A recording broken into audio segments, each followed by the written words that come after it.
Pledge allegiance to the flag of the United States of America and to the republic for which it stands, one nation, under God, indivisible, with liberty and justice for all. I looked the wrong way. Move. All right, I want to welcome everyone to the March 2025 action meeting of the Board of Education. First up, before we have citizens' request to speak, we have recognitions and we have winter athletics. So I'll turn it over to Tim Chuckle. Hi, thank you for having us today. Even though winter sports are wrapping up, we have a busy night tonight. Mr. Moen is with spring sport coaches and parents for getting ready for the spring sports. We also have all of the student athletes here speaking and intramural basketball championships tonight down at Will River. So we really appreciate you taking the time to hear about their great accomplishments. So a couple things before I get done here and let them speak about everything that's going on. We have just some recognition for our top senior GPAs, which is 3.75 or higher. Also conference champions, state qualifiers, and then of course we have some state championships over there. But I know these young men and women want to speak to you about that, and so without further ado, we're gonna go through the slides, and we'll start with boys basketball. So thank you again.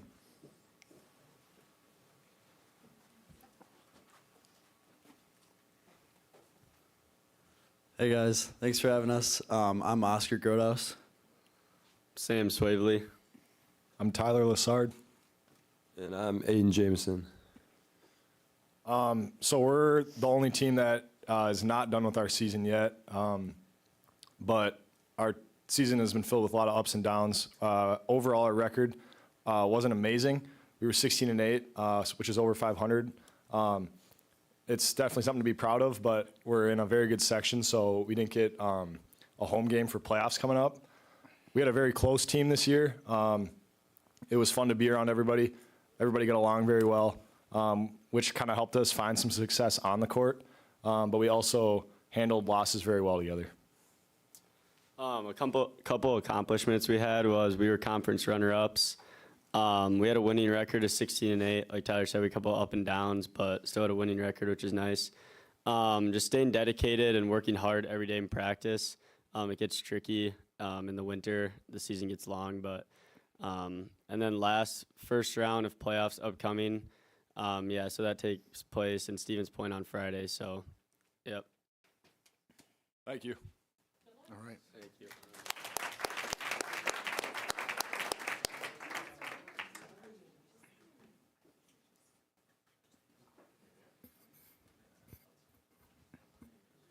I presume this is girls basketball. Yes. Hi, I'm Ella Wolf.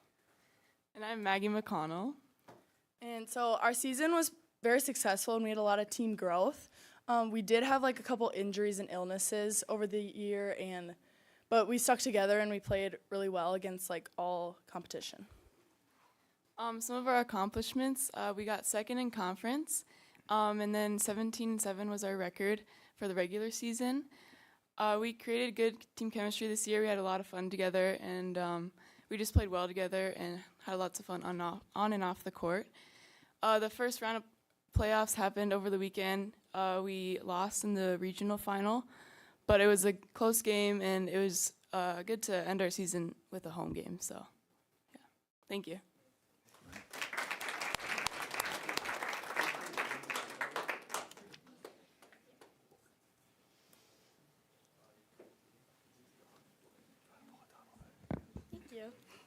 I'm Ashley. I'm Gracelyn. And I'm Chelsea. And our season was very memorable this year as it was filled with a lot of challenges that we grew through as a team, and we were able to overcome them, which led to a lot of success this year for us. Some of our accomplishments at the University of Minnesota competition, we were awarded the Kasner's Kick Duchenne Award for our community service. This was the first year we developed a game day team, and that JV game day team won grand champions at the Stevens Point competition. Our varsity team had an undefeated season throughout all 7 competitions. We are now the 2025 state champions. We We scored the highest the Hudson Cheer Center has ever scored, and we outscored all co-ed and college teams at state. All right, good job.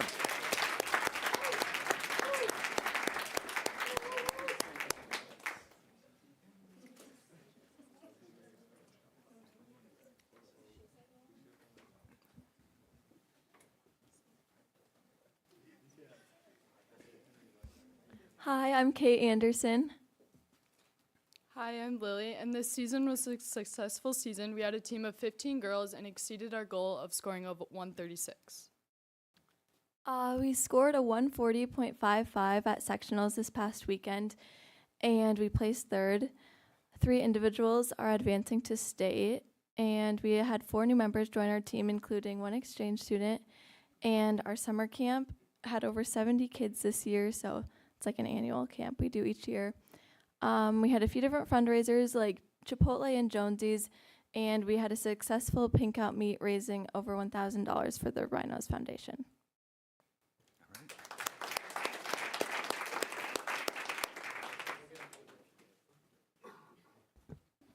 Hello, I'm Brooks Satterhold. I'm Joey Score. I'm Mike Maurer. Our 2024-25 season was filled with many challenges. Overall, it was a huge season for growth, and in the end, we were 15-8. So, Some of our accomplishments, we had a winning record. We were second in our BRC. Some people got achievements was Henry Steele first team, Mike Maurer, Eric Palm second team, and Brooks Satterhold, Joey Scar, Will Maurer, and Kane Spreiter, and Owen Pressure for honorable mention. We got 4th seed in our section, which was kind of lower than we wanted, but we battled losing 13 seniors from last year, which we did well with. We also did a successful chicken and corn feed over the summer, raising around $15,000. If you've never been, you should go. And then we also had a successful cancer game, raising around $12,000 for Rhinos Foundation. All right, great job.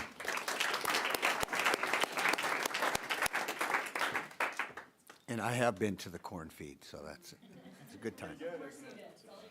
Ran well. Hi, I'm Brooke Monikin. And I'm Erin Madigan. The girls hockey 2024-25 season was unlike any before. It was a huge season for growth. We had a very young team, and teamwork also. We raised over $1,100 with the boys team for the Rhinos Foundation, and had 3 Big Rivers Conference all-conference players, as well as many volunteer events and fundraising with County Market with the boys, like grocery bagging, try hockey for free, food drive, meat raffles, and barbecues. We pushed through only having 4 seniors, and we continue to be the only non-co-op in the state of Wisconsin for girls hockey, and we grew closer as a team and played well together.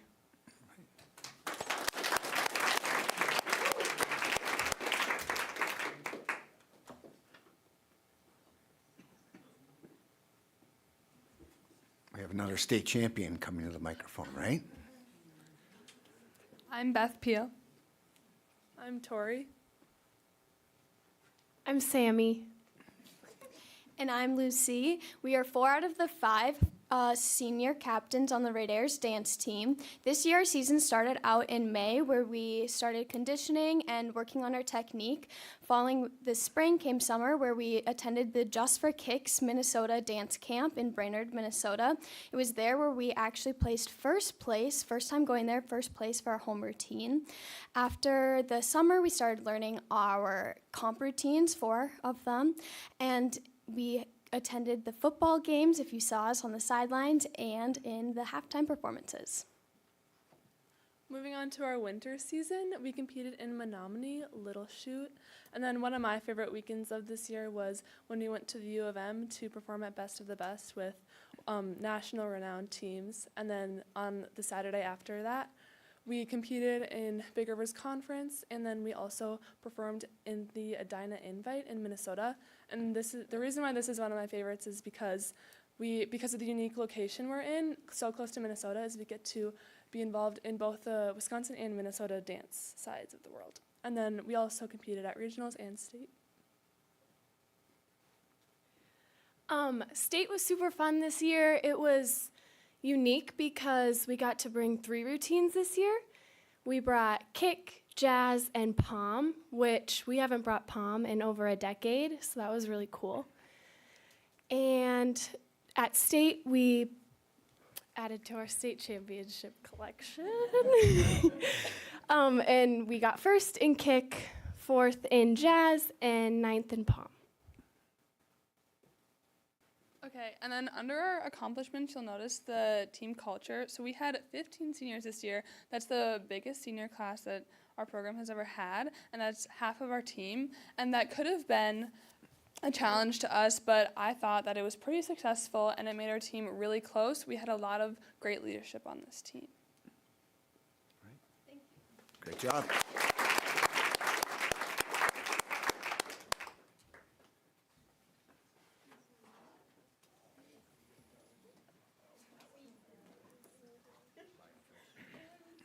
Hi, I'm Isaac McKenzie.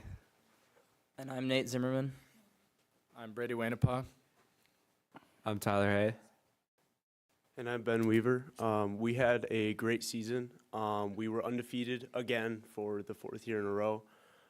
We swept conference and sectionals, and we were able to send some people to state. Our graduating class has not lost a single dual meet, conference meet, or sectional meet. Some accomplishments we've had, we were Husky Invite champions, conference and sectional champions. We just started our middle school swim and dive club today, and we had almost 100 kids join. So that's looking good for the next few years. And then this year at state, we were able to have 7 qualifying events, which between 2 relays and 5 individuals. And then Brady here was able to take 4th place in the 100 breaststroke. All right, great job.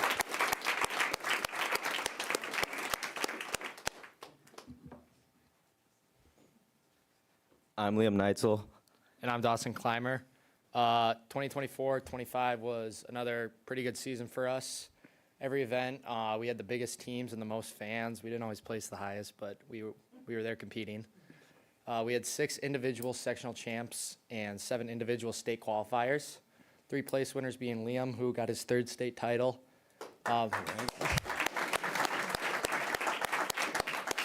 Myself and Natalie Clavetter. And then Liam Neitzel was a 3-time state champ. Natalie Clavetter became a 4-time state place winner. Liam set the career pin record, career takedown record, and joined the 200 win club. And then Dawson joined the 150 career win club, and both JD and Natalie both joined the 100 career win club. And then our coach, Chris Hansen, got his 300th career dual win. So Liam, is there anyone else that has 3 state championships from Hudson? Are you the first? I don't know. You're not sure. All right. Well, he is the first. All right. All right. Great job. Good job.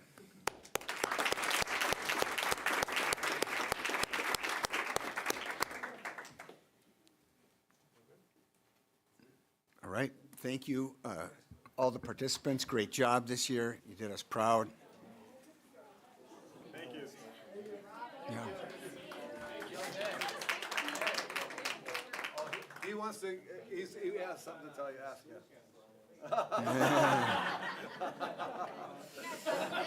Talk to the man.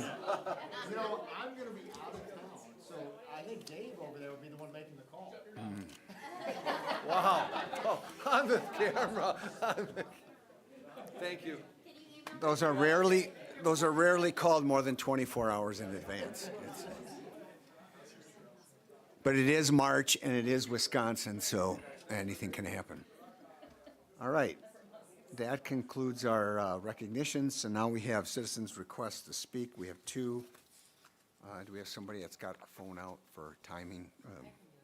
Got the 3 minutes. First up will be Addison Filiatro from Hudson,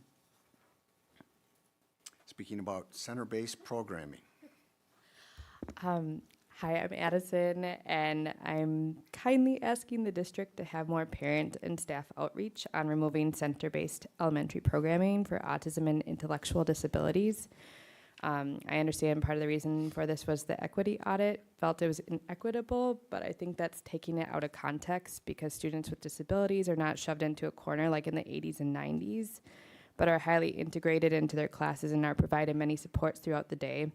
From having a child that has experienced this programming, it is life-changing, and I can't imagine what it would be like for him. Teachers and support staff are highly trained at North Hudson and Willow respectively to effectively respond and teach students with intellectual disabilities and autism. We have district consultants, but these teachers also have a full caseload of very high needs students that deserve their attention. So unless we're going to change this and have them be full-time consultants, how are we going to train staff at other buildings so students with higher needs get the equitable education they deserve? My other question would be whether or not we have reached out to all families that this would impact, because I had just first heard about this a few weeks ago. Do the families want this? Many districts in the surrounding areas do actually have center-based elementary programming, and it benefits students because of the specialized training that these teachers receive. And all students are general education students first. And I'm hopeful that there will be more discussion revolving around this versus a knee-jerk reaction. And I also wanted to thank you for putting the referendum out, because it has been, as far as I've talked to many people, pretty positively received. So thank you for voting for that. All right, thank you for your comments. Next up, we have Kristen Hansen. She wants to talk about the referendum and EOs. Short for executive orders. Oh. Yeah. Okay. That crew that was in here, first of all, amazing talent. It takes a lot of really hard work to be that dedicated to any craft that you love. So I just really admire those athletes that were just in here. And my family personally loves to attend a lot of the sporting events in Hudson, and we're really proud to do that. So anyway, so as it pertains to the referendum for April 1st, I would like to know the total amount of interest being paid over the term of the loan, and if that interest cost has been factored into the estimates of the median property values that have been circulated by the district, and also what the defeasance fees are, if not to term. And then secondly, was hoping that a status could be provided on the steps the district is taking to actively ensure it is complying with the recent executive orders and dear colleague letter from the Federal Department of Education. I do think it's critical that parents and community members understand and know that the district is taking it seriously. We don't want DEI to become cloaked in new words and phrases like cultural transformation or culture of belonging, engaging equities. DEI, no matter the form, I think is a vehicle that steers away from excellence towards mediocrity by letting characteristics override competence, skill, and merit. We need the focus to remain on academics, and we want high standards to be set and performance to be achieved by all students. Whether it's founded or not, many are concerned about agendas influencing our children, and I think it could have an impact on the success of the referendum, which I know we're all really concerned about. We've seen it across the country that schools have become the battleground of the culture war, and it isn't appropriate for our children to be the guinea pigs of these agendas. We need to focus on the academics and educate them so they're prepared for the workforce and to positively contribute to their communities.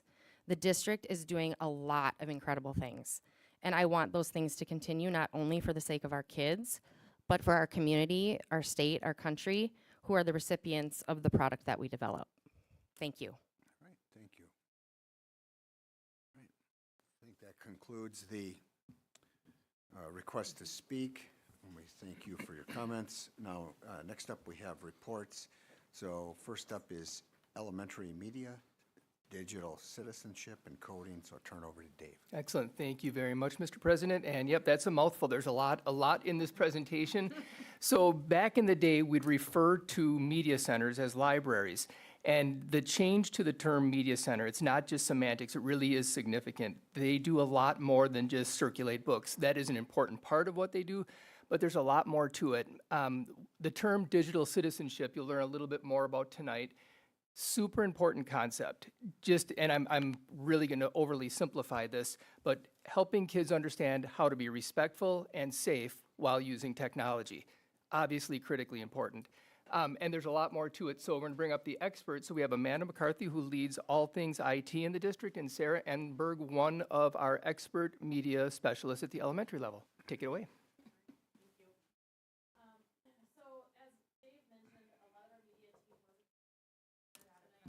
Oh, Usually I just have a loud voice.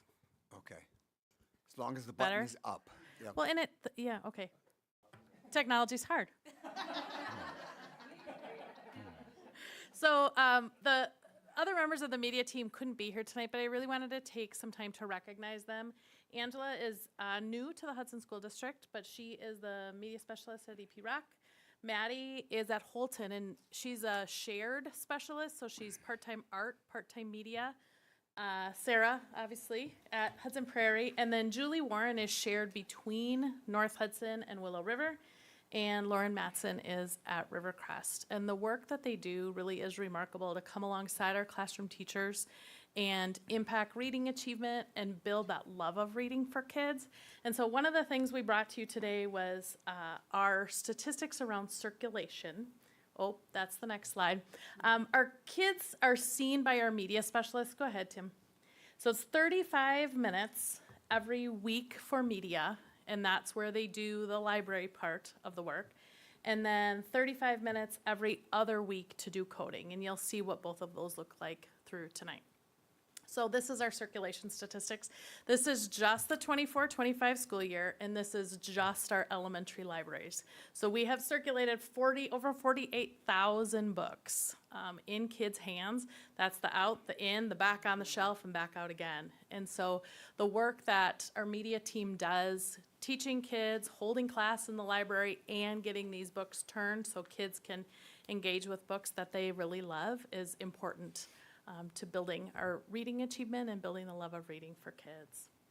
So these are some of the new books. Every year we are allocated funds through Common School funds where our libraries are able to purchase more materials and update materials. So these are just a few of the examples of some of the new books that we've added to our libraries. You can see it's a great mix of fiction and nonfiction books and high interest books that kids want to read.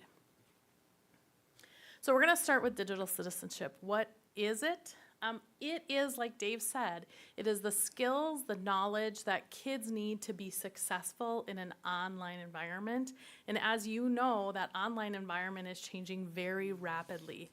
And so we want our elementary kids to be equipped with a set of skills so when they get to middle school and we hand them that Chromebook one-to-one, they know how to operate well in that online environment, understanding the rights and responsibilities of that privilege. And so it actually starts in kindergarten, building this set of skills. So when we talk about digital citizenship, we're talking about responsible use. We're talking about safety online. We're talking about what does it mean to have a digital footprint. When you put something out there into the world, it doesn't actually go away. And kids need to understand the impact they have in that online environment. We build their critical thinking skills, and then we talk about digital etiquette. What is and isn't okay? How do you show kindness online? So it starts in kindergarten at a very low level. This is your device. Lots of kids come to us having experience with tablets, and so we get them into Chromebooks, and there's quite a transition getting them onto that Chromebook, especially bless the media people getting children logged in Using to a their touchpad, Chromebook. not a touchscreen, Yeah. touchpad. It's an adventure, for sure. But we help them to understand, how do you do that? What is appropriate use on this device? And then as we move through first and second grade, you can read through that. But we talk about what is and isn't safe to share online. When you have a concern or question, how do you ask for help? What is private information? What isn't private information? And so we really build their skill set. So by the time we get through 5th grade, kids have an understanding of what is an online identity. When do I seek out an adult's help? What is fair use? What is copyright? And so as they get to middle school, they're well prepared to use their device safely and securely. So these are some examples of what we just talked about. The one on the left is a 5th grade interactive Pear Deck lesson, which I really enjoy teaching because it gives you a negative statement that could be online, and we ask the students to work as a team and come up with how could that be more positive. So in this example, they're saying, no offense, but your handwriting is a mess. And it's a challenge for fifth graders to come up with something positive because their inclination sometimes is to come up with something funny. But what would you say in that world that would turn this negative into a positive and continue that forward, because that can cause issues when they say something negative and it becomes a bigger problem. And I really like the Pear Deck interaction with this because I can go back and see what they were writing and they really get engaged with it. And then on the other side, we have a third grade lesson where we're really talking about passwords and building those strong passwords. Like, we give them a password at the elementary level, and we're really talking about, well, what does that consist of and why do we need that? And it kind of leads up from that kindergarten where we're talking about the personal information and how your password kind of protects that. Go into the next slide. So then we go into coding. So our goal is just to develop that problem solving and really explore some of those computational things that we see them every other week. You can go to the next slide. In KN1, we use code.org to teach coding, and K1 is kind of more of a shared experience where we're practicing directionals and thinking about moving left, moving right, or moving north, south, east, west, I guess is more kindergarten and first grade. And we do a lot of that together on the board. But I do also give them opportunities where we have some robots and tools that they can use and apply those. And then in second grade is a big shift for them because previously they could move north, south, east, or west on the play field on code.org. But then now they have to turn left or turn right. So really thinking about those kind of skills and putting yourself in a different perspective. And then also moving forward. On the next slide, in third and fourth grade, we start talking more about functions. Where you're building a code and then telling it to run that function, so doing two separate things. And then when we get into fourth and fifth grade, we talk more about conditionals, and then in fifth grade we talk about variables, which is a challenge because now you're taking that math and you're applying that to your coding. And on the next page, I have an example of a student project where they're using variables. And the challenge for them is coming up with the label for their variable because it's asking you to create a game, or sometimes it says, what is your name? And so they put their name in there instead of the variable label would be name. But this student, they were asked to create their own clicker game. And so you can see they made all these sprites on there, and as you click, there's the green things are the functions. So as you go, Tim can play the game back there. And when he clicks on the sprites, things change and they start disappearing. So learning how to code your program to make things happen one at a time, because most of the time when we start that, and then usually it says your score, yes, at the very end. So you can go back to the, so that's all part of that code that they wrote. And last week we had some students with robots, so I have iRobots, and I challenged a student to make a minion out of that, and they had to get their rulers out, and they measured the size they wanted it to be on the white paper, and then they wrote the program to make a shape of a minion, and it was really exciting for me to give them a challenge and see them accomplish that on their own, because a lot of times we just have more guided practice, whereas now they're taking that and running with it, so. That's great. Yes. Any questions? Mr. Board President? members? Yes, Megan. I have a fourth grader, and I just love the mix of what you have going on with media and coding. I love that they're still going into the library and checking out books and learning how my kid's a book hound. So, that's fantastic. But she talks regularly about how coding is one of her favorite things. And it's, there's some complex stuff going on early. I would have a very hard time doing it myself. Over the last few years, the fifth grade curriculum has really changed, adding the variables, but I feel like our students have been more prepared because we've been doing this since kindergarten, so by the time they get to fifth grade, they are ready for some of those challenges. We're talking too about connecting our elementary kids with our high school kids.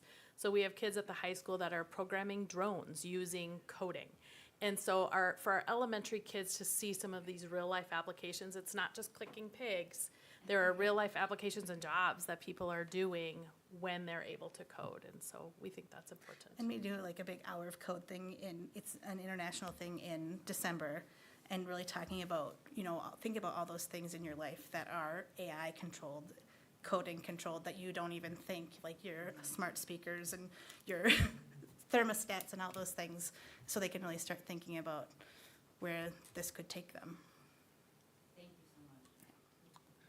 Any other questions? I would just say that some board members, Kate, me, that extra step of authentication, I mean, you had lost me at login, so I know Tim will roll his eyes, but I'm on today, but it's been a struggle. Well, for our littles, we have a scan card, Oh. so Ooh. if you need Maybe the board scan members could card- get those. Yeah, we can have that conversation. for And sure. Swedish Fish as a prompt would be Yes. nice, so, thank you. Can I, Mr. President, can I Yes. ask a quick question about the copyright piece? How do you teach that to the age group that you are teaching to? Typically, we talk more about the copyright fair use in like 5th grade, but in 3rd grade, I start teaching them, like, we've been researching like their favorite animal. So we've been talking about the websites now, you can just copy and paste that MLA format right into whatever note-taking document we're doing. So we're really kind of introducing it there. And then we use Brain Pop as one of our resources, and they really talk about, what is the law. It doesn't necessarily go into specifics, but how you can use it as a student, 30 seconds of a song, images and text, as long as you cite your source. So we talk a little bit about plagiarism, and so that they're prepared when they go to middle school, that you're going to have some of these things on your research that you're doing. Mr. President, one more Yes. quick question. Yeah. How do you communicate this with the parents? Because, I mean, obviously Megan's a parent, so she can, talk about how that's impacted her and her family, but, I mean, this is many years ago for when I had an elementary student, so I would think the parents are really curious on this process and where things are going. So elementary media encoding is actually something that's reported on the report card. And so there's information that'll go home as part of that.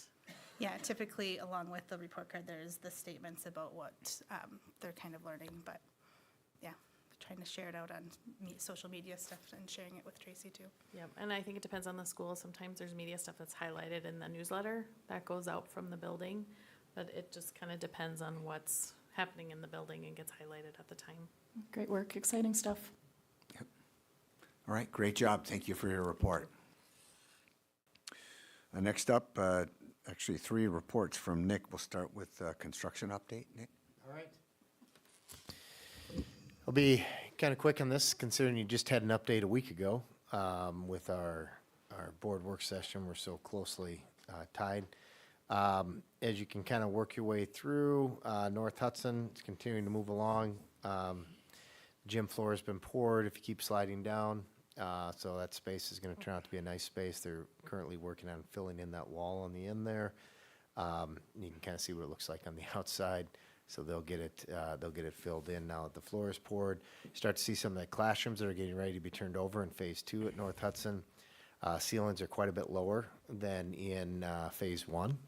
You can see how the projectors are basically at the top. This next classroom, this is a special education space. This has full spectrum LED lighting, so you can kind of see how they're able to turn the lights to different colors, so you don't see those covers over the lights anymore like you used to probably see. They're fire hazard, and it's a problem. And so depending on certain children need certain color lights, helps them calm, some other issues. Certain special education rooms have these. We've had them at the high school for a while and in some of the middle school rooms as well. Keep going down, you can see them pouring the middle school North Hudson gym floor and that process. If you keep working your way through, EP Rock has started phase 2 at EP Rock. We've started the demolition of the classrooms. You can see they're kind of drab when you take all the lights and ceilings out of them. One of the challenges we've run into is the walls between the classrooms don't go all the way up to the bottom of the deck, which creates sound issues. The reason they didn't have sound issues before is because they had 3 layers of ceilings up there. So now we are working on a solution to extend the walls between the classrooms up to the deck so that you're not essentially hearing everything that's going on in the classroom next to us as you work through it. But the demo is in full swing. There is no asbestos abatement in this part of the project, so When they do asbestos abatement, they do it in off hours, as we've talked about, but they didn't need to do it in this part of the project. But as you can see, things are moving along. If you keep going down a little bit further, this was the old display cases outside the music room. This is another fun surprise for us. Take the display cases out, but as you can see, instead of them using the same type of glazed block everywhere, when they built the building, they only put it in places you could see at the time.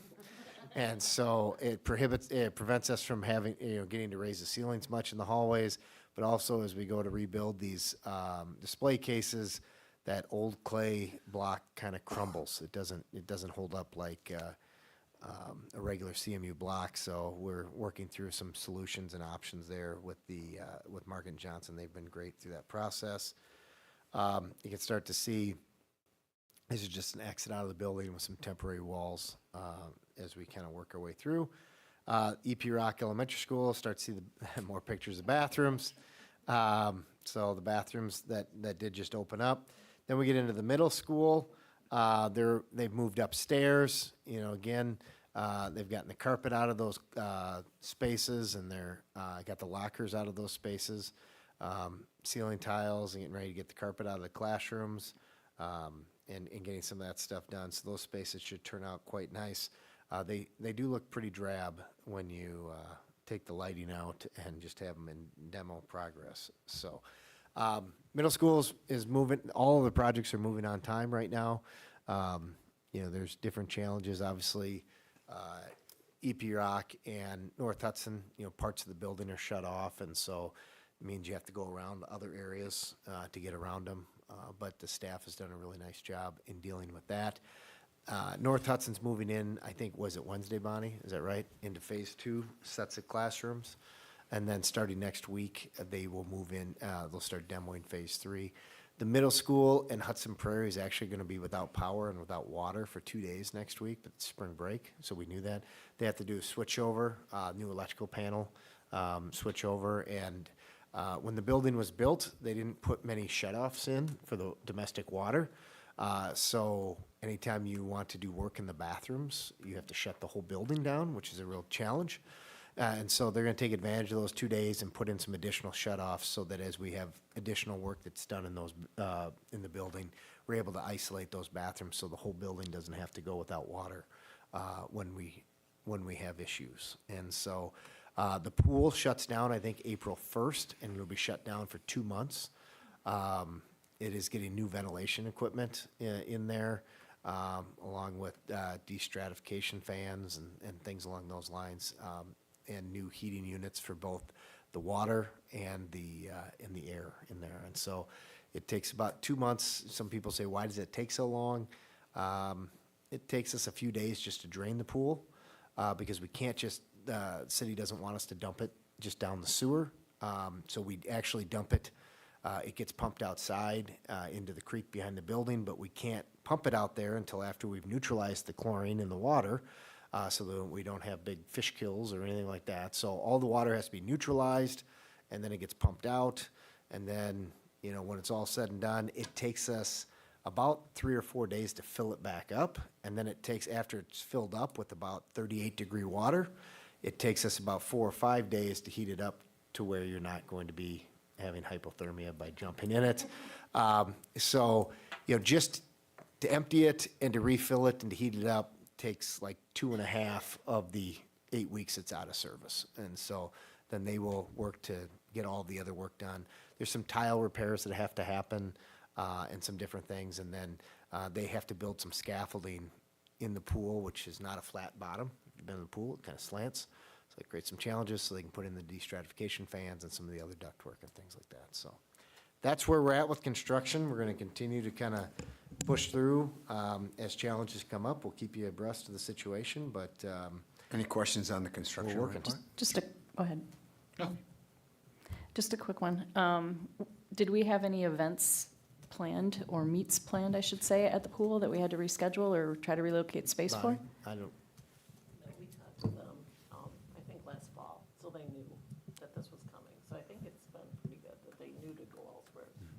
So we waited till the high school season was over, and then, it does, our biggest renter is Mako. basically it's our own, they rent her in the pool, so they know they had to go elsewhere, get other pool time.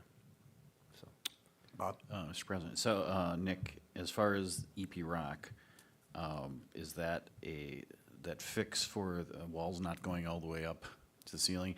I mean, for me, you pop ceiling tiles here, you're gonna see all the way to ceiling, you're gonna see fire caulk with every hole that goes through from room to room. So is that a code violation? Is that gonna be an expensive fix, or?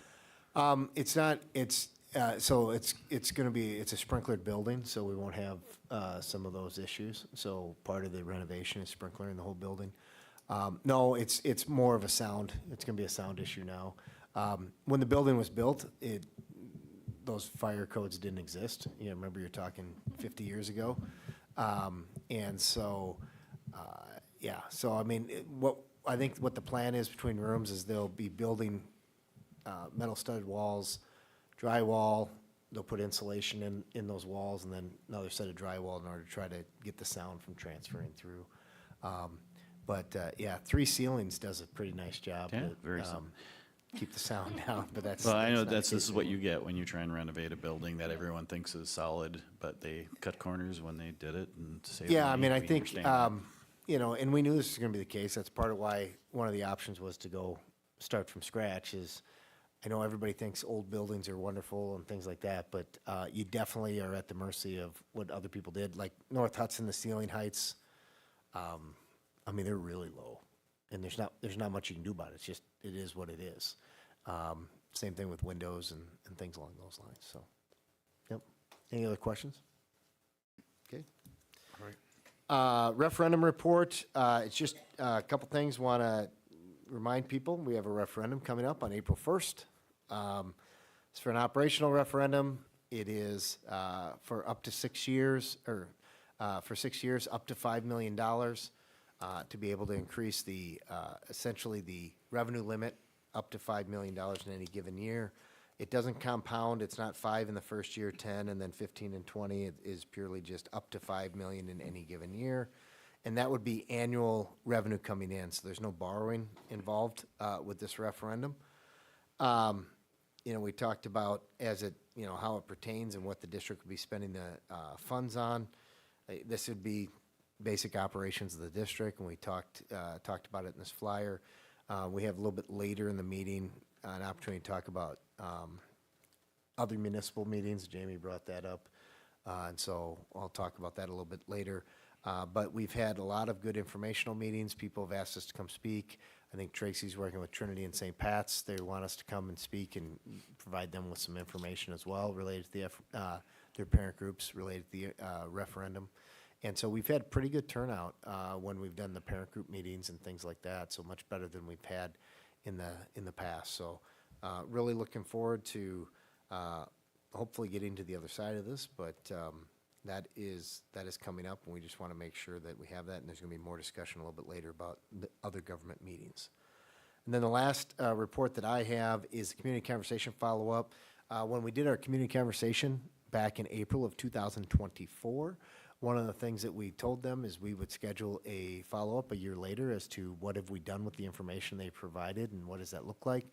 Our goal is to give the board a status update at the March 24th work session, kind of where we're at as it relates to our strategic planning based on the feedback that we got from the community conversation back in April of 2024. And then inviting any of those members back or anybody from the community back to be able to share with them, this is kind of the direction we're heading, or, you know, we're presenting to the board of the direction we should head as a district based on the feedback that they gave us, and an opportunity to get some feedback from them.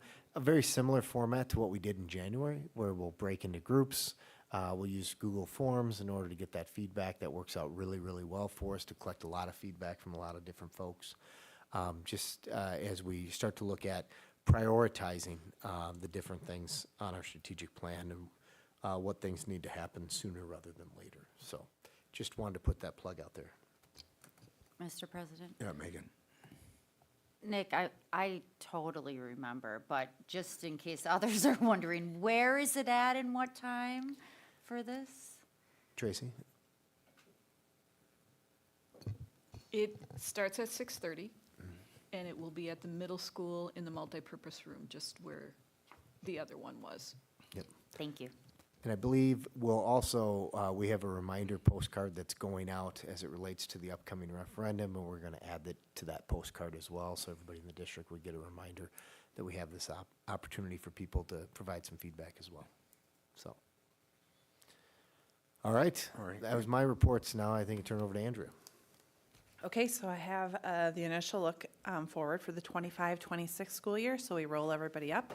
We also, as part of our process in terms of the elementary buildings, we put all the boundary exception kiddos that are currently on a boundary exception back to their home school, so that we really figure out where our class sizes are at this moment in time. Again, it's a moment in time, it'll change a lot going forward, but a couple things that we definitely wanted to call to your attention is that our kindergarten numbers are very low, the lowest that I'm aware that we've ever been at this time of year. Typically, we're much more frequently in the 280s. We're at 243, so this is quite a bit lower than what we expected based on 4K enrollment this current year, and then again, based on our practice or our precedent up to this point. So there is quite a bit of green in terms of being under class size guidelines for K. I know principals are working really hard to verify these numbers. And at the same time, we wanted to make you guys aware. Based on this moment right now, we are down 4 sections. Likely we will be down only 3 sections as we're moving forward because, again, K tends to fluctuate. The one class or the one area that we're pink, not even red, but pink, is the Hudson Prairie 3rd grade, where we're at 27, 28. So other than that, we're solidly in the green in the other areas. Any questions on that before we look at high school, middle school? Kate has a question. Okay. I'm not sure if now is the best time to say it, but I just wanted to review because we talked about it at the work session. The 2025 graduating class of 2025, you said was 460? Yeah, right around there. Give me 1 second and I can. 467. Okay, there we go. 467. So I mean, I want the public to know that certainly numbers are dropping. If our kindergarten class is coming in at 243 versus our graduating class going out is 467. That's an enormous amount of students that are no longer coming into our district. So I know sometimes it's like, is that really happening, or are they being transparent? That those are the numbers. Mm-hmm. And you even look at the middle school, high school numbers as well, where solidly 360s, 380s, and then high school higher than that. Like, you can see the trend, but even just on this document where we're 4th and 5th is 350s, then pretty 320s, 321, and then 301 for K. That is going to be first grade next year, right? It's not a great trend in terms of enrollment. Yes, Bob. And also, along with what Kate is saying, I think, a lot of people will say, oh, they always start out with low and then they grow over the years, and we'll get back up to that. There's no real indicators, whether it's cost of living or inflation, or that points that there's going to be, more growth in this community that like we used to enjoy. Yes, and exactly that. And looking at where we're 360s in the middle school, they were 350s, 340s in elementary. There's not a massive growth, that in-migration piece just is not occurring like it had historically. And I know Nick has a lot of data in that regard that he's shared in the past. Yeah, so if you look at just our current 12th graders, now that number says it's 467. However, there's currently 438 non-open enrolled kids in 12th grade. So just our current students. When they were in kindergarten, they started at 411. So we had 411 kids in kindergarten. Yeah. 12 years ago. 13 years ago. Yep. So current 11th graders. So there's not this huge number of growth, I guess is what I'm saying. So current 11th graders, we're saying is 372, not including open enrollment ends. These are just resident students. In kindergarten, they were 352. So there's only been a 20 student growth of resident students. 323 for this year's 10th grade, they're currently 384. That was 60-kid jump. So I think that's the piece that people just have to understand. Our most recent capture rate is sitting at 85%. We've fluctuated anywhere from 85 to 89% over the last 12 years as our capture rate. Mr. President? Yes. Relatedly, I was just reading an article on birth rates, and I think it's 1.6 per woman is the average birth rate right now in the U.S., and I don't even know, maybe Wisconsin's lower because we're seeing our population age faster, so it's, not unique to us, not unique to Wisconsin, not unique, it's happening across the country and in many countries, so it's, I'd like to believe there's going to be this influx of, 200 families moving here for kindergarten, but there also aren't the homes. It's very difficult. And looking at the middle school, high school numbers too, it is a great bump that we just got in ninth grade, where the projected enrollment went from 377 in December to 405 because of the private school kids coming in. And that pushes us above 400. We're not close to 400 thereafter, so. Hey, can you go back to the prior graphic, just with the enrollments in the schools? And we've talked about this a little bit before, but if, people are wondering, what impact enrollment, we've already talked about the loss of revenue, but also how you recapture that beyond closing schools, because we're looking at a number projected for next year of 1,875. That's 1,000 under what our capacity is, 1,000. So it's not just we could close 2 schools, we'd still have capacity at the 4 remaining schools. But I'm looking at, it's an average of 1 to 3 sections in every one of those grades where we see green, where we wouldn't have it if we were able to reboundary the district and consolidate into 4 buildings. And you look at the 2 bigger buildings with EP Rock and Hudson Prairie, yes, it's lighter green, right? Like it's a little bit more consistent because once you're looking between 3 and 4 sections compared to 2 and 3 sections, it's a game changer. It helps us be able to, deal with the fluctuations and have class sizes within the ranges easier. It's tough when there's only a couple sections. But if this concept of going from 6 to 4, the conversation nobody wants to have yet, but it's coming. I mean, the only thing that would stop that would be all of a sudden 400 kids enrolling in 4K next year. So I don't think that's going to happen.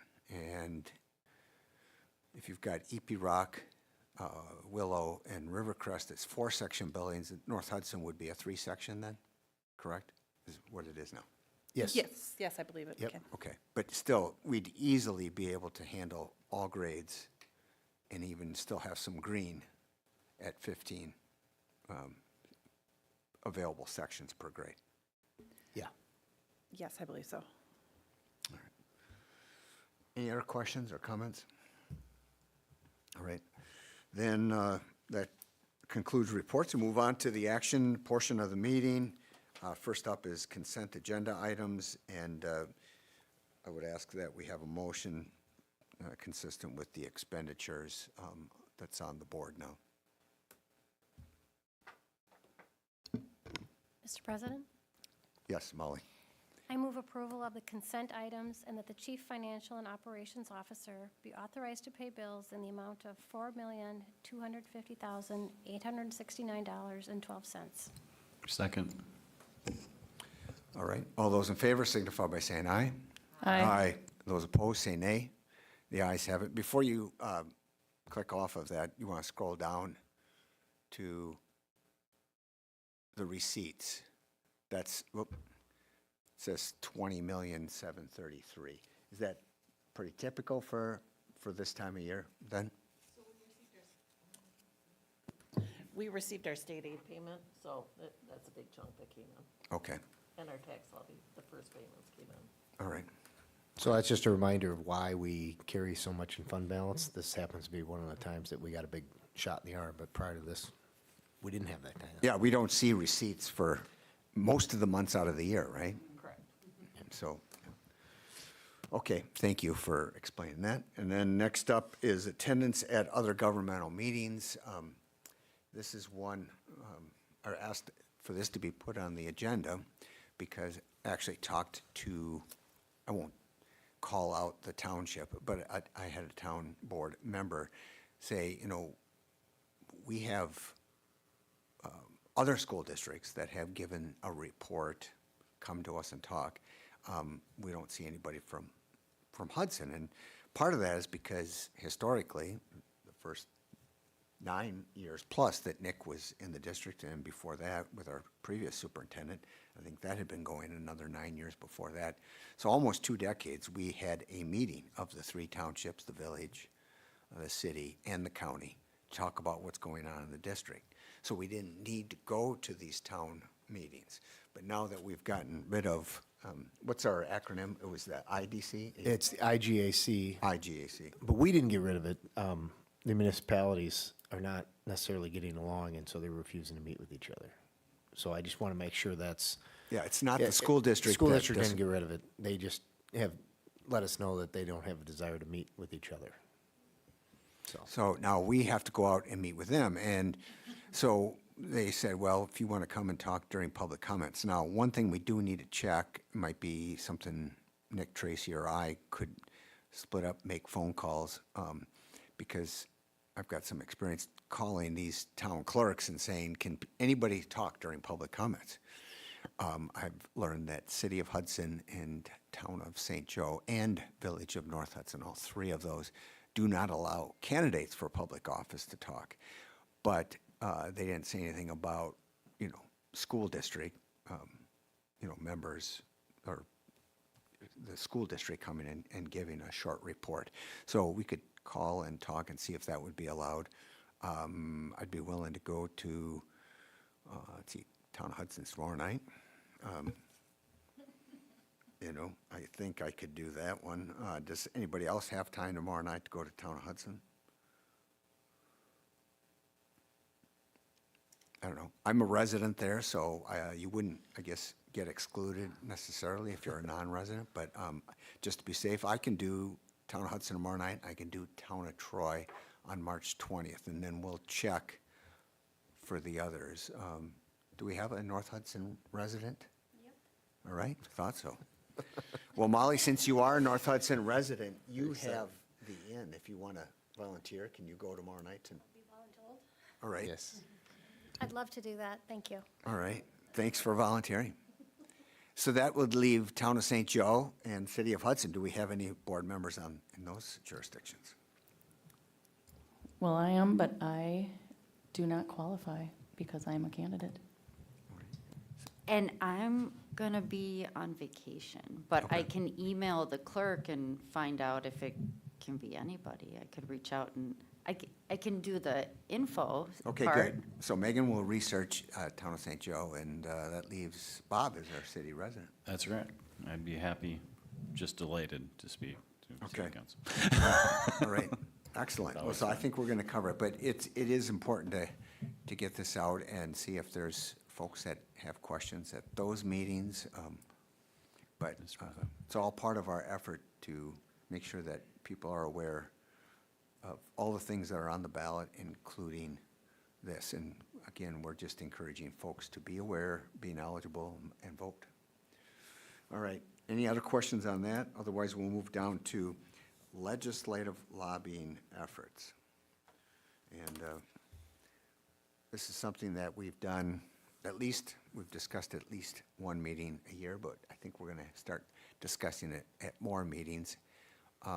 This is a draft of a letter that Megan started. We talked about it at the work session last week. And it looks like I briefly was able to review that draft. It does say draft 2, so you incorporated some of the things that we discussed. Megan, do you have other questions? Does any board members have anything to add to this? I would agree with your note that we'd want to send virtually identical letter, but send separately rather than address it to both of them. Representative Zimmerman and Senator Stafschulte. And I think I got all the recommendations for additional things to add, so sort of done an umbrella, like modernize this formula, please, it's not working. So it's not just like more money, like, but some further recommendations, like you were talking about, Kate, and then added in some more information. I guess and- on page 2 where it says many of the above, I would put, take out the letter M and just start with any of the above investments would improve the financial outlook. Oh, yeah, good, Yeah. good. I mean, yes, Kate. I just, in our work meeting last week, we discussed this letter just so that people watching would know kind of what the background is to this. So because we're having such a downfall in our budget, we wanted to start lobbying our legislators more. So I think as a board, we've taken a pledge to meet with them more, communicate with them more. So Megan revised this, or created this letter, and we added in there, and I think a lot of community members probably don't know this, but public school districts are required to provide payment for a lot of things that we might not think about. So we did add that to the letter. So one of those, well, a few of those is we provide transportation for private school students. We provide special education, and you guys can jump in because you, Nick, probably know even more about it. Special education to private school students, homeschool. We don't get any funding for that. So that's something that we're asking to just have even the smallest bit of reimbursement. Nick, do you want to add to that, or? Yeah, I think that's, those are big pieces that I think a lot of people don't realize, that we do provide that transportation piece and busing for our private schools at our cost, and they don't pay for that, along with reading services and special education services and things along those lines, speech services. I mean, we're providing a variety of services, and we're happy to do so. It's not that we don't want to serve all kids.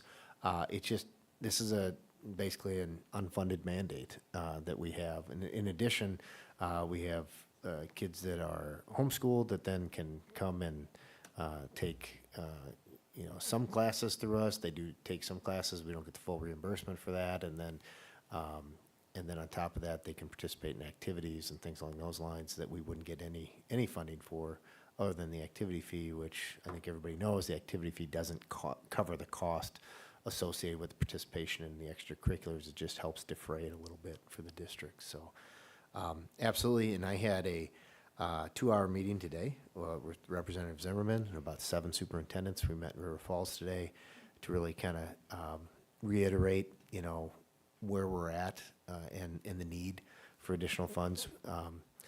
His big push in the meeting today was, I think there's going to be some funding, but I think, the big push I think that's being talked about to some extent is what is the level of reorganization and across the state as far as potentially long-term fewer districts, and what are the incentives associated with that.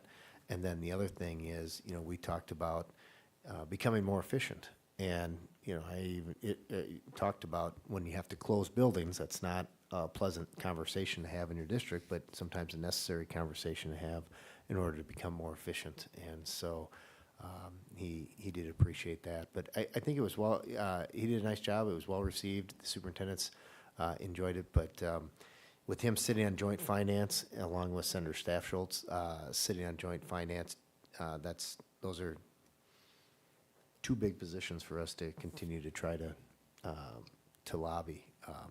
But when people ask us, why haven't we been lobbying, we have been lobbying in the past. And the one point I did try to make to Representative Zimmerman is, when you talk about tax cuts at the state level, it's not truly a tax cut if you don't fund local programming, so then the local boards then have to turn around and raise people's taxes.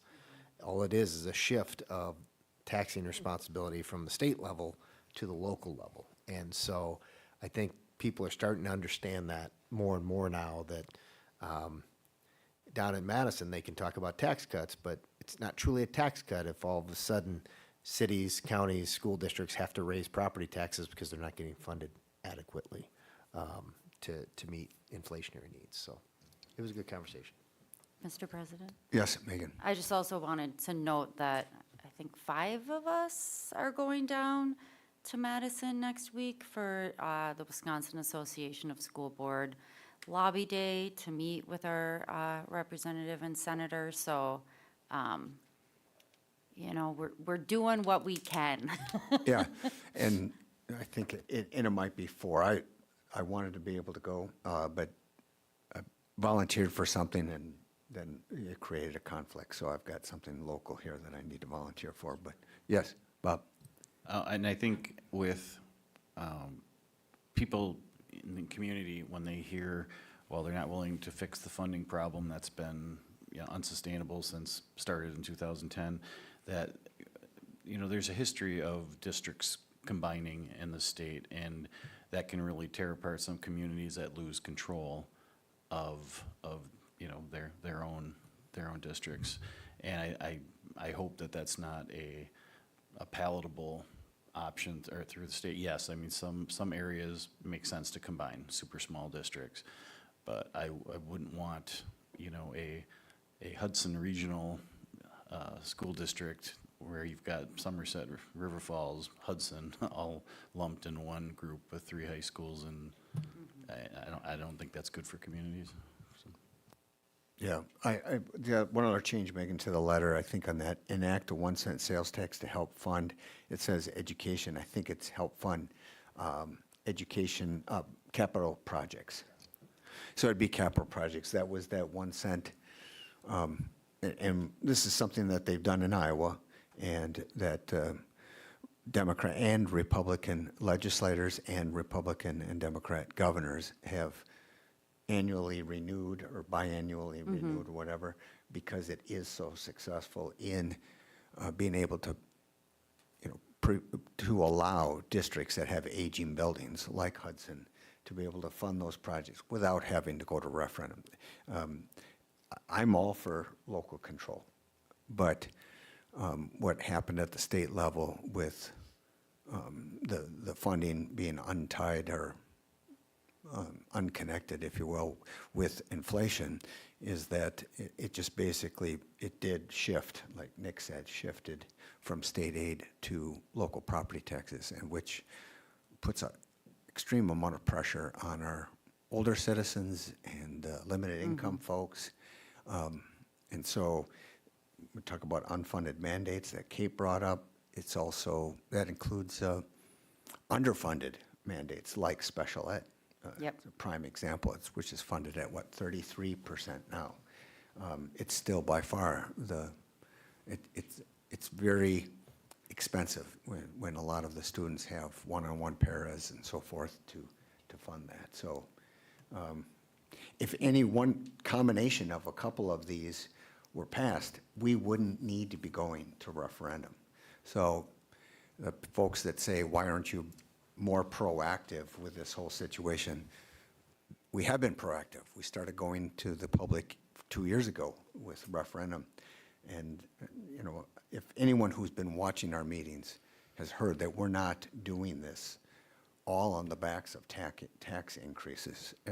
It's just that we can't do it all on the backs of students either, with total cuts that are going to end up increasing class sizes or reducing teacher salaries, which makes us less competitive and starts us on a downward spiral of having quality staff. So it's got to be done with a combination of cuts and revenue increases. And you know, I think Representative Zimmerman has been here, what, at least 2, if not 3 of the last 4 years or so that he's come. We've invited him. We've invited Senator Stechel. Hopefully both of them come this year. And we're asking them to come, at the March work session?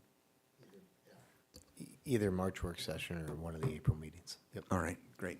Mr. President? Yes. And this was maybe me thinking outside the box policy-wise, but, you know, I thought the SAVE program could be improved by not limiting it to capital projects. But, you know, that was just, but I would take it. So that's why I hadn't written that, but I'm not opposed. But I thought, boy, wouldn't it just be nice if the schools just got those funds to do what they needed to with it? You know, if special ed isn't gonna be 100% funded, but if we could get it for capital, I'd take that. Right. Well, and they really wouldn't even need to raise other taxes if they would just try to work, you know, with the governor trying to work with the legislature and spend what's already been taxed, because they've been having these budget surpluses, and if they just spent it on education, we wouldn't have to be going to referendum to the folks to raise their property taxes. All right. So speaking of budgeting, Nick, and that's our next up is the budgeting discussion for 25-26. All right. So we went through this at the work session pretty extensively. So just to kind of recover, the board kind of charged us with trying to find anywhere from $1 to $1.5 million worth of savings going into next year. And so as you can see, I'm not going to run through each of these individually like we did during the work session, but essentially looking at reductions in positions totaling somewhere around $1 million. And then we had savings as it relates to retiring employees and replacing with new hires, so they wouldn't be reducing positions, but it would be less expensive hires as they come in. And then you have a savings of about $270,000 in what was our original budget allocation, our budget projection, with CPI coming in at 2.95 as opposed to the 3.5 we had built into the budget assumptions. As you go down at the bottom, and Bonnie can answer more questions about the any of the kind of assumptions that are made, but essentially we were looking at about a $2.6+ million deficit going into next year. We've gotten that down to about a 1.4 million. And you say, well, I don't understand. You've cut 1.7 out of there. Why is it only 1.4? Part of it is we had to raise some of the assumptions. We had to, our health insurance is not going as well this year as we were kind of originally hoping. And so we had to add about, we increased the amount budgeted for health insurance 8% instead of 5%, and added 1% for dental, which I think we had it flat before. So that's some of the difference in the cost. A couple of those large deficits this current year and next year related to the construction projects. The only way you can spend down fund balance is if you spend more than you take in order to get to fund balance. So these are pre-planned spend downs. That's why the auditors didn't have any problems with it. They knew, we knew we were going to spend this money, $7 million in the current fiscal year, $8 million in next fiscal year. The thing is it'll all be spent this summer, but because our fiscal year breaks on June 30th, July 1, that's why it breaks over 2 years. You can see the forecast model, originally we stopped at 28-29 school year. It was running about a $7.8 million deficit, I think, in our last projection. Now it's down to about 6.2 with some of the reductions we've made. But we added another year to the projection model, so it starts to bump back up again.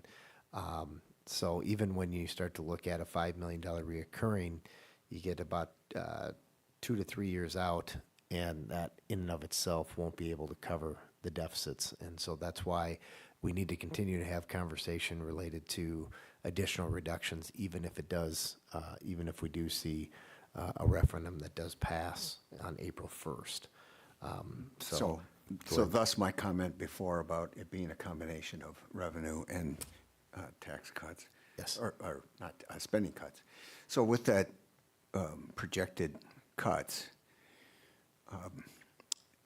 we have, some people who say, well, why don't, you've got this big surplus, or you've got the big, reserve fund. Why aren't you spending that? So you were starting to say that is a planned spend down. So we are trying to be proactive in lots of different Yep, we are. We are planning on spending $15 million of our fund balance down over the this current and next fiscal year related to construction projects. That saves that saves taxpayers money on interest and borrowing costs associated with it. So we only had to borrow 29 million versus having to borrow 44 million for the projects. You know, the other thing is we have to keep a certain amount of money in our fund balance. We have to keep about 3 months worth of operating expenses, which is about $20 million on hand in order for us to ebb and flow with our state aid payments and property tax payments and things like that, receivables, as Bonnie talked about in the consent agenda. We also know that when we have a reasonable fund balance like we have, our borrowing costs when we do have to borrow money is much less because we're a better credit risk. And so that saves the taxpayer as well because we're borrowing at a lesser interest rate. But just want to reiterate, the current referendum does not have any debt associated with it. The current referendum is only, it's an operational referendum, so there aren't any interest costs. I know that one of the speakers had asked about that. I was just going to ask about that, and you covered it now. So there isn't any interest rate per se with this referendum, but if people are looking at, we have spent down some debt. And that's another one of the proactive pieces to all of this was spending down. And so where does that leave us with average interest rates on the remaining debt from either the high school or our current projects? I don't have the average interest rates off the top of my head. I can tell you that we are aggressively been paying off debt. Part of the reason we're able to only have about a 4-cent mill rate impact on the operational referendum is because we've been aggressively paying down debt, so we'd be able to back off on that debt payment as we feathered in the operational levy. So, you know, some people have said your math doesn't add up because you can't get to $5 million by 4 cents on the mill rate. And I would say to them, you're absolutely correct. It takes about 65 cents on the mill rate to get $5 million. And so what it is we're backing off about 61 cents of debt prepayment off the mill rate. And so that's where that's that 4 cents, you know, kind of differential between there.